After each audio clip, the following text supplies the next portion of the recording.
नहमदुहु व नसल्ली अला रसूलिहिल करीम अम्मा बाद। अल्लाह ताला ने अपने बंदों को नेमतें अता फ़रमाई हैं और इसके ऊपर हुक्म दिया है कि वो अल्लाह की ज़ात का शुक्र अदा करें। तो अब अल्लाह के यहाँ शुक्र अदा करने वाला बंदा कैसा बने और किस तरह से इंसान अपने आप को अल्लाह के यहाँ शुक्र करने वाला लिखवा सकता है, सब्र करने वाला लिखवा सकता है। और शुक्र और सब्र करने वालों का अल्लाह के यहाँ बहुत बड़ा अजर है। तो नबी पाक सल्लल्लाहु अलैहि वसल्लम ने हमें दो सिफ़ात बताई हैं, दो खसलतें बताई हैं, दो आदतें बताई हैं, दो सिफ़ात बताई हैं कि जो बंदा अपने अंदर इनको पैदा कर लेगा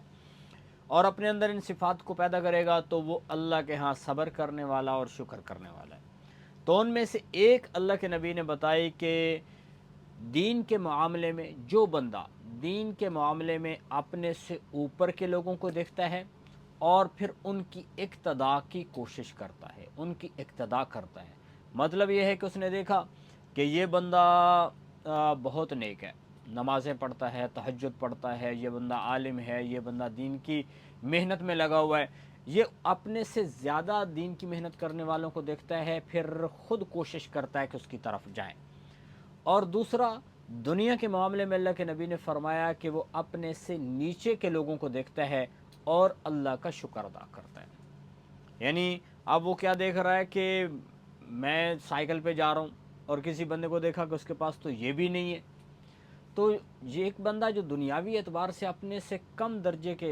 लोग बंदे को देखता है तो उसके ऊपर वो अल्लाह का शुक्र अदा करता है। तो ये दो सिफ़ात जिसमें पाई जाती हैं, अल्लाह के यहाँ वो सब्र करने वाला और शुक्र करने वाला लिखा जाता है। और साथ ही अल्लाह के नबी ने फरमाया कि जो दीन के मामले में अपने से नीचे वालों को देखता है कि यानी ये कहता है कि भाई मैं तो नमाज़ पढ़ता हूँ, फ़लाँ तो नमाज़ भी नहीं पढ़ता, मैं तो दीन की इतनी बातें जानता हूँ, इसको तो दीन की बुनियादी चीज़ों का पता ही नहीं है। तो जब वो इस तरह से करता है, अपने से नीचे लोगों को देखता है और दुनिया के मामले में अपने से बड़े लोगों के ऊपर नज़र रखता है कि फ़लाँ बंदे के पास इतनी चीज़ें हैं और इसके ज़रिए से उसके दिल के अंदर उदासी पैदा होती है और वो अल्लाह की नाशुक्री का शिकार हो जाता है, तो वो अल्लाह के यहाँ ना सब्र करने वाला लिखा जाता है, ना वो शुक्र करने वाला लिखा जाता है। तो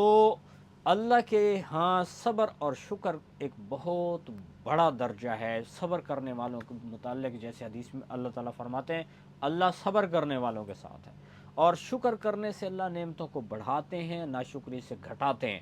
और नाशुक्री से नेमतें कैसे घटती हैं, इसके लिए एक बहुत बड़ा सबक आमोज़ वाक़या अल्लाह ने कुरान पाक में कौम सबा का ज़िक्र किया है कि अगर उनके वाक़े को हम देखें तो हमें बहुत बड़ा दर्स मिलेगा। लेकिन ये दर्स और ये सबक उन्हीं को मिलता है जो उसमें गौर व फ़िक्र करेंगे। और जिसको दुनिया में जो बंदा इतना डूबा हुआ है कि उसको कुरान हदीस में और ऐसे वाक़यात में जब यानी गौर व फ़िक्र करने का टाइम ही नहीं मिलता, गौर व फ़िक्र करता ही नहीं है, तो कहाँ उसके दिल के अंदर अल्लाह की शुक्रगुज़ारी या जो है सब्र उसके दिल के अंदर सब्र वाली सिफ़त उसके अंदर पैदा होगी, बहुत मुश्किल हो जाएगा। तो अल्लाह के नबी तो जो ये जो वाक़या बताया गया है कौम सबा का, बहुत बड़ा सबक आमोज़ है। कौम सबा जो है ये यमन में रहती थी और वहाँ पे इनके लिए बागात थे, जिसको कुरान में अल्लाह ने बताया कि दाएं तरफ भी और बाएं तरफ भी उनके बाग ही बाग थे। तो मतलब ये है कि जिधर भी देखो उनके लिए सरसब्ज़ व शादाब बेहतरीन किस्म के बागात थे। और ये लोग उनमें से खाते भी थे, वहाँ पे उसकी आबो हवा बहुत अच्छी थी, फ़िज़ा बहुत अच्छी थी और फल बहुत ज़्यादा था। तो ये लोग बड़े खुशी खुशी ज़िंदगी गुजार रहे थे।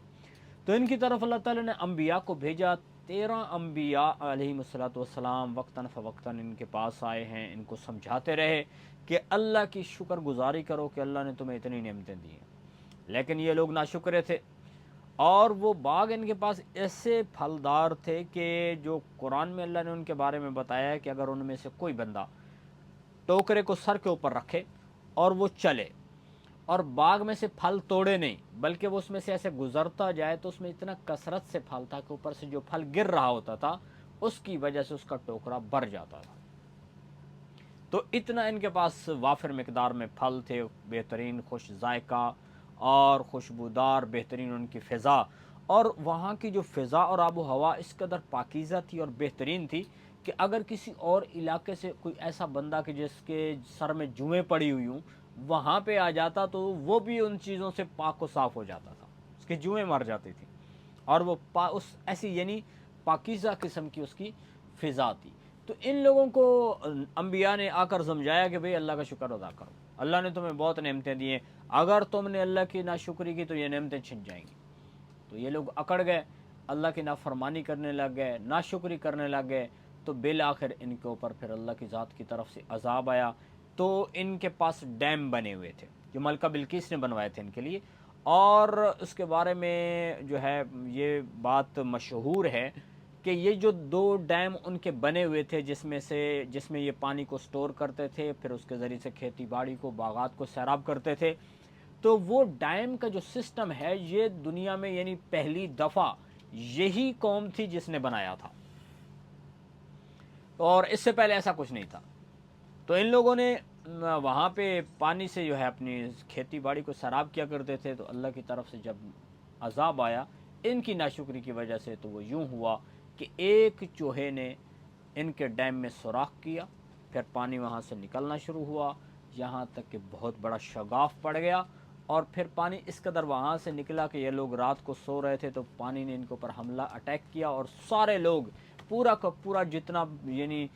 ریت کا ایک ٹیلا ان کے اوپر آ پڑا، اور یہ سارے اس ریت کے ٹیلے کے نیچے دب گئے اور پانی کے سیلاب میں بہہ گئے، اور پھر وہ پانی اس قدر تیز تھا کہ اس نے ان کے باغات کو اجاڑ دیا، ان کی فصلوں کو ختم کر دیا۔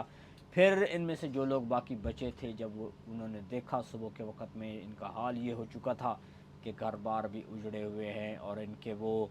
باغات بھی اجڑے ہوئے ہیں، یہاں تک کہ پھر وہ سیلاب جب اس کچھ برباد کر گیا تو پھر اس میں جو پھلدار تھے درخت وہ تو ختم ہو گئے، چند ایک جھاڑیاں اللہ نے قرآن میں بتایا، چند ایک ایسی بیری کے درخت جو بد ذائقہ تھے وہ رہ گئے، اور وہاں پہ پیلو کے درخت اگنا شروع ہو گئے، اور ایسے خاردار جھاڑیاں اگیں جن کا اوپر چھوٹا موٹا پھل تو لگتا تھا لیکن وہ بالکل بد ذائقہ تھا۔ اللہ نے پھلوں کے ذائقے کو بھی چینج کر دیا، اور جو کثرت سے پھل تھے وہ بھی ختم کر دیے۔ تو یہ ہے ناشکری کا انجام۔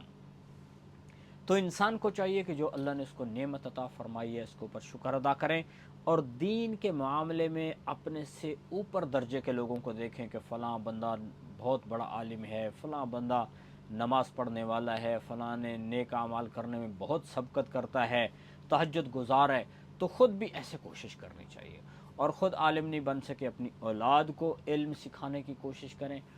تو تاکہ جو ہے دوسروں سے دنیا کے دین کے حوالے سے ہم آگے بڑھیں، اور دنیا کے حوالے سے جتنا بھی زور انسان لگا لے، بہرحال حلال کمانا بہت اچھی بات ہے، اور جتنا بھی حلال کما کے انسان چلا جائے، چاہے کروڑوں اربوں خربوں جمع کر لے، حساب بہرحال اس کو وہاں جا کے دینا پڑے گا۔ حلال کے اوپر حساب ہے، اور جو حرام ہے اس کا حساب نہیں ہے بلکہ اس کے اوپر سیدھا عذاب ہے۔ تو اس لیے اپنے سے نیکی میں اپنے سے اوپر درجے کو دیکھیں، اور جو دنیاوی اعتبار سے اپنے سے نیچے درجے کو لوگوں کو دیکھیں کہ تو اس کے ذریعے سے یہ ہوگا کہ دل کے اندر اللہ کی شکر گزاری پیدا ہوگی۔ اللہ ہمیں